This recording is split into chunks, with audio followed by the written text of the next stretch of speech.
గౌతమ్ గారు నమస్తే సార్. నమస్తే అండి. గౌతమ్ గారు, హర్ష కుమార్ గారు ఆయన గొంతుని ఎప్పుడు కూడా చాలా స్ట్రాంగ్ గానే వినిపిస్తూ ఉంటారు. సో మనం ఆయన్ని గత 10-15 సంవత్సరాలుగా చూస్తూనే ఉన్నాం. అండ్ లాస్ట్ 5 ఇయర్స్ కూడా ప్రతిపక్షంలో కూడా ఆయన, అంటే తెలుగుదేశం ప్రతిపక్షంలో ఉన్నప్పుడు కూడా కొంచెం గట్టిగానే మాట్లాడుతూ ఉన్నారు. అండ్ తెలుగుదేశానికి కూడా సాంఘీభావంగా చంద్రబాబు నాయుడు గారికి కూడా సాంఘీభావంగా చాలాసార్లు మాట్లాడారు. కానీ అంటే ఈ రోజు పాస్టర్ పగడాల ప్రవీణ్ గారి హత్య జరిగిన కాడి నుంచి ఆయన తీరు మాత్రం చాలా ఆ, చర్చనీయాంశంగా ఉంది. ఫస్ట్ ఓకే, పాస్టర్ ప్రవీణ్ గారు చనిపోయినప్పుడు చాలా మందికి అనుమానాలు వచ్చినాయి.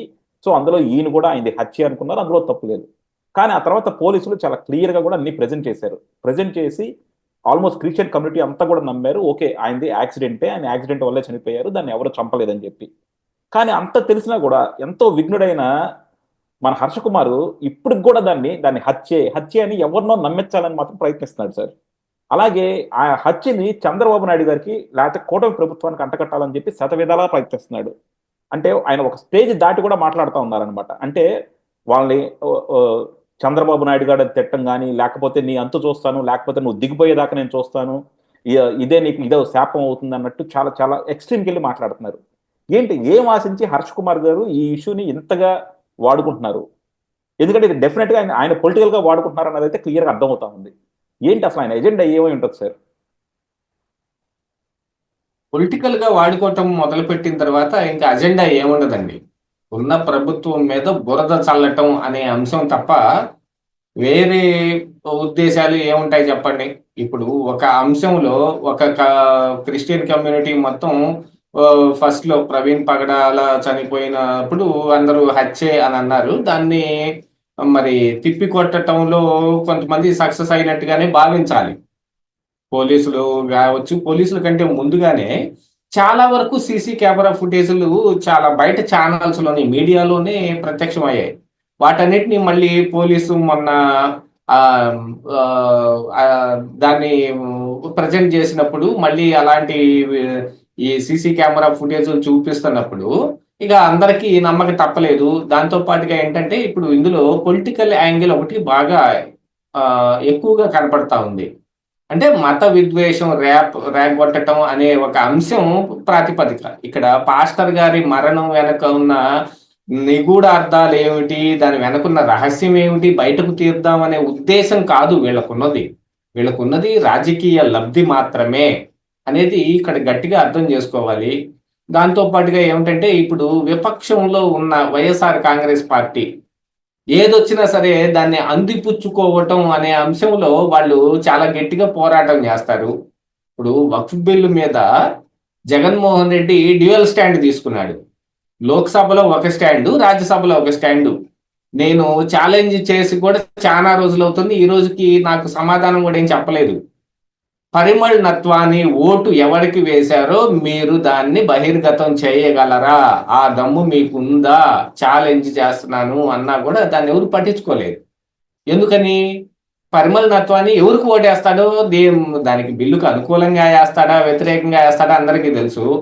విప్పు జారీ చేయలేదు అనే అంశం కూడా తెలుసు.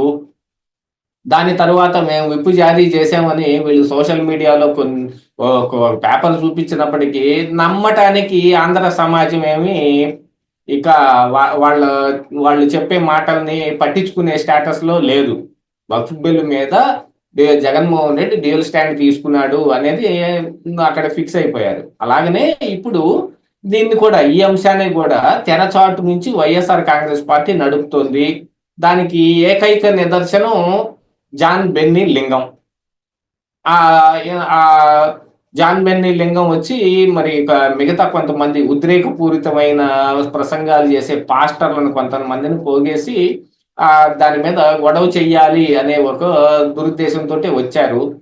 దాన్ని మరి పోలీసులు ఇది హత్యే అని అంటే మీ దగ్గర ఉన్న ఆధారాలు ఏమిటి అని విచారణకు పిలిచినప్పుడు నా దగ్గర అనుమానం తప్ప ఆధారం ఏమీ లేదు, నాకు ఎలాంటి ఉద్దేశం లేదు, మత విద్వేషాలు రేగొట్టాలనే ఉద్దేశం ఏమీ లేదు అని ఇక జాన్ బెందిలింగం చిన్నగా సర్దుకున్నాడు.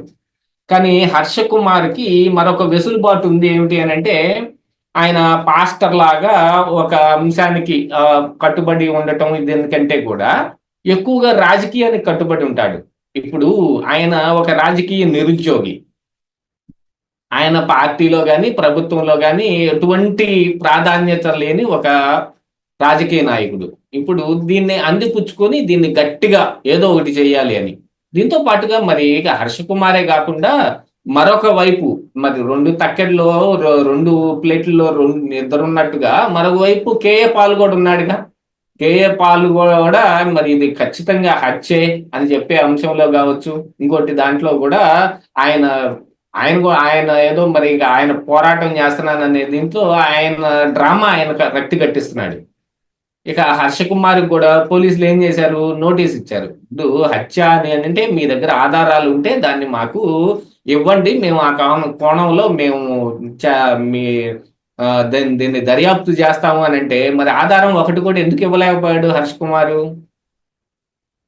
మరి పోలీసులు చెప్పింది నమ్మరు, మరి పోనీ సొంతగా మీరు ఏమైనా ఇన్వెస్టిగేషన్ చేసి మొత్తం పగలు తీసి ఈ కేసు మొత్తాన్ని పుట్టలో ఉన్న పాముని బయటకు పట్టుకొచ్చినట్టుగా అసలు నిజాన్ని బయటకు పట్టుకొచ్చే సత్తా కూడా మరి మీ దగ్గర ఏం లేదు కదా.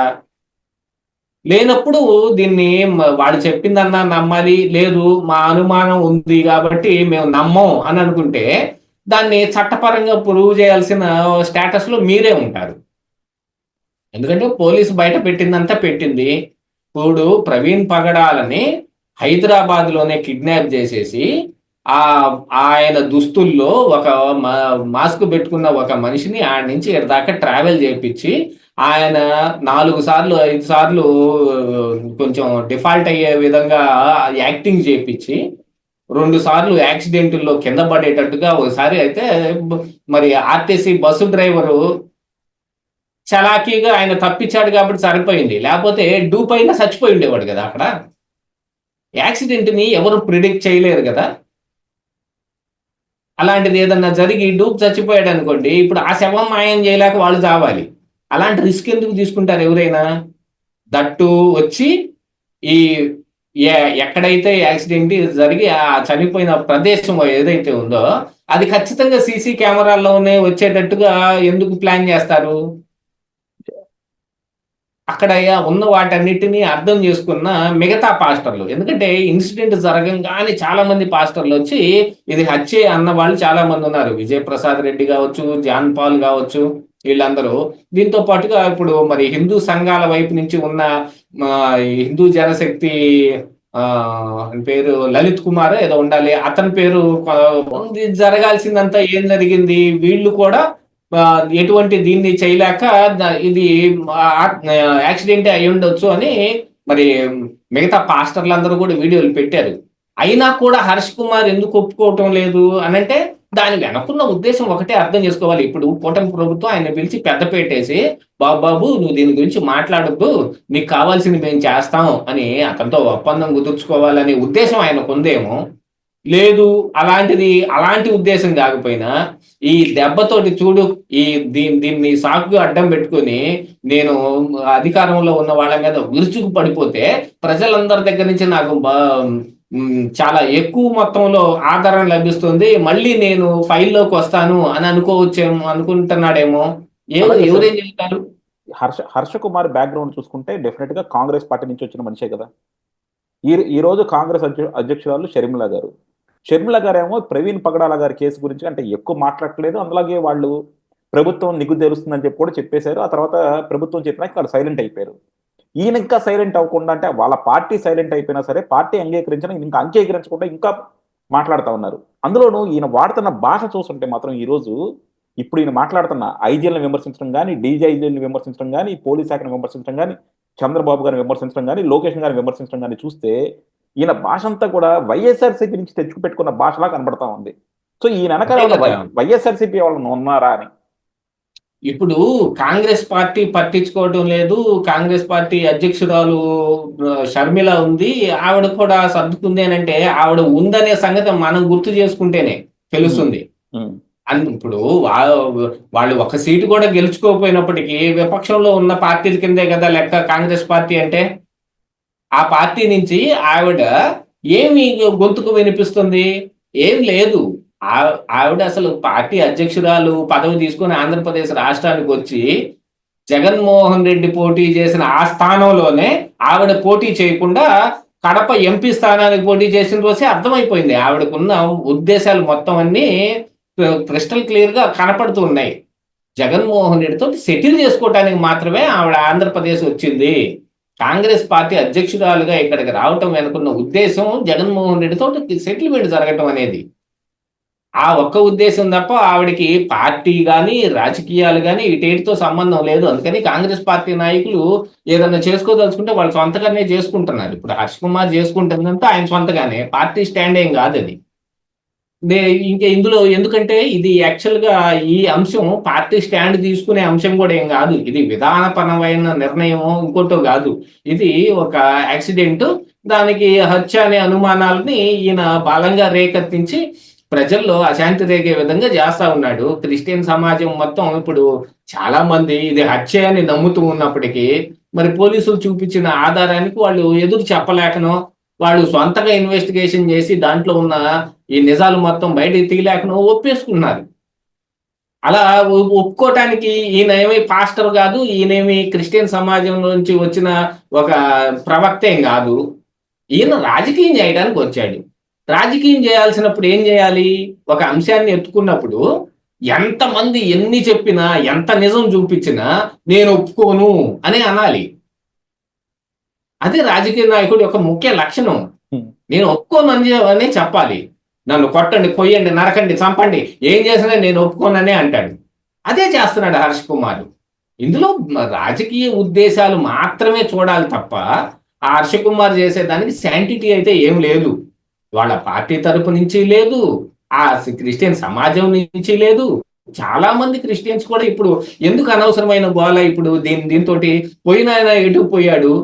ఆయన బ్రతికున్నప్పటికంటే ఎక్కువ డ్యామేజ్ చనిపోయిన తర్వాత జరిగిందని ఈరోజు క్రిస్టియన్ సమాజం గట్టిగా నమ్ముతోంది. ఆయన చేసిన మంచంతా పక్కకి వెళ్ళిపోయి ఇక ఆయన మీద ఉన్న బ్యాడ్, ఆయన మాట్లాడిన మాటలు వీటన్నిటిని బయటకు తీసి ప్రచారం చేయడం మొదలు పెడితే చనిపోయిన వ్యక్తిని మళ్ళీ చంపేసినట్టు అయింది అని చాలా మంది పాస్టర్లు ఈ రోజు ఇంటర్వ్యూలు ఇస్తున్న పాస్టర్లు కూడా అంటానే ఉన్నారు. వీటన్నిటిని చూసిన తర్వాత ఇప్పుడు హర్ష్ కుమార్ది రాజకీయం అని అనకుండా అది ఒక న్యాయ పోరాటం అని అనే వాడు ఎవరున్నాడండి? ఎవరు లేరు కదా.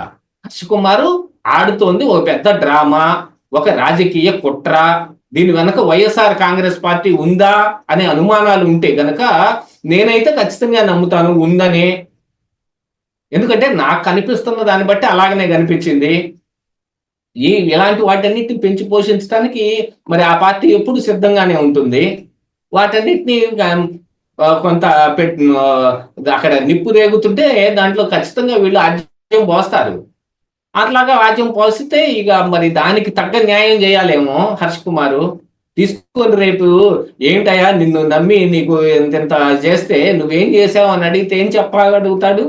అందుకని పోరాటం చేశాను, పోలీసులు అరెస్ట్ అయ్యాను, పోలీసులు నన్ను కొట్టారని కూడా చెబుతున్నాడు ఇవాళ కదా హర్ష్ కుమారు. దొన్నపోతులాగుండి నన్ను కొట్టాడని ఆ రోజు ఎప్పుడు రఘురామకృష్ణరాజు గారు చెప్పినట్టు నన్ను తీసుకెళ్లి కస్టోడియల్ టార్చర్ చేశారు, తులసిబాబు అని ఎంతలో వ్యక్తి నా మీద కూర్చున్నాడు అని చెప్పినట్టుగా ఇప్పుడు ఇతను కూడా దొన్నపోతులు అంటే వాళ్ళు మీద పడి నన్ను కొట్టారు పోలీసులు అని చెబితే ఆ కొట్టారు అనేదైనా ప్రూవ్ చేయాలి కదా. అది కూడా ఏం లేదు. కాకపోతే ఇందులో ఏంటంటే మరి అరిచి అరిచి వీళ్ళే ఏదో రోజుకి గొంతు ఎండిపోయి ఆరిపోయిన తర్వాత మెదలకుండా ఊరుకుంటారేమో. అప్పటికి ఈ ఇష్యూ కూడా పాత పడిపోతే వైఎస్ఆర్ కాంగ్రెస్ పార్టీ ఏం చేసింది, మరొక కొత్త ఇష్యూని ఎత్తుకొని హర్ష్ కుమార్ని వదిలేసి ఇంకో ఇంకో ఇంకో రత్న కుమార్ని పట్టుకుంటారేమో. అప్పటి వరకు ఇతను మాట్లాడుతూనే ఉండాలిగా. దానికి మరి తీసుకున్న కూలికి న్యాయం చెయ్యాలేమో, అందుకని మాట్లాడుతున్నాడేమో. వైఎస్ఆర్సీపీ వాళ్ళకి కృష్ణులు తక్కువ కాదు సార్. వాళ్ళకి ఎప్పుడైనా సరే వాళ్ళ ప్రతిపక్షంలో ఉంటే మాత్రం వాళ్ళకి కావాల్సినంత మంది కృష్ణులు వస్తూనే ఉంటారు. సో ఎవరినైనా వాడుకోగలుగుతారు వాళ్ళు. చూద్దాం. కాకపోతే కూటమి ప్రభుత్వం కూడా ఎందుకో చాలా వాటిని కంక్లూడ్ చేయకుండా చాలా సాగతీస్తూ ఉంది. సో దానివల్ల ప్రజల్లో కూడా కొన్నిట్లో అనుమానాలు రేకెత్తించి వాళ్ళకు కూడా రకరకాల స్పెక్యులేషన్స్ వచ్చినాక ఆ రోజు వచ్చి బయట పెడతా ఉంటారు. అదేదో వెంటనే కనుక దానికి కౌంటర్ యాక్షన్ తీసుకుంటే ఇంకొంచెం ఎఫెక్టివ్గా ఉంటాయేమో. థ్యాంక్ యూ అండి. Thank you very much sir.